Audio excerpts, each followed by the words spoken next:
বিসিবির মতো আমরা আবার বাপের দোয়া কমিশন দেখতে পাবো, আমরা হচ্ছে বাংলাদেশ ব্যাংকের মতো আবার দলীয়করণ দেখতে পাবো, আমরা বিশ্ববিদ্যালয়গুলোকে যেভাবে এক ধরনের দলীয়করণ করা হয়েছে আমরা সেটা দেখতে পাবো। এখানে ক্রিকেট কন্ট্রোল বোর্ড কিভাবে আসলো মাননীয় স্পিকার?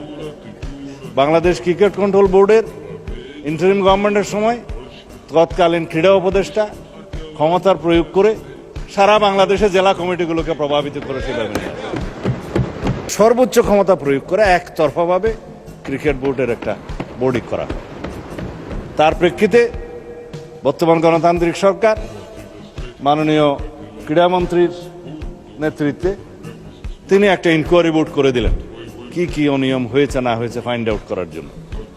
সেই তদন্ত কমিটি রিপোর্ট প্রদান করার পরে তারা ডিক্লেয়ার করলো এখানে যথেষ্ট অনিয়ম হয়েছে, আরো অনেক কথা আমি বলতে পারতাম, বলছি না।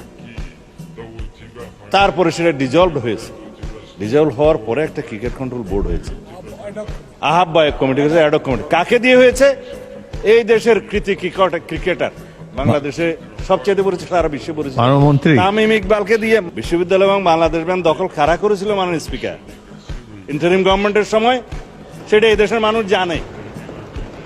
বাংলাদেশ ব্যাংক কাদের নেতৃত্বে কিভাবে বাংলাদেশের অর্থনৈতিক নৈরাজ্য সৃষ্টি করেছে। আমরা মনে করেছিলাম বাংলাদেশের অর্থনীতিটা পুনরুদ্ধার করার জন্য তারা কাজ করবে, বিপরীত করেছে। আমরা এখন সাফার করছি।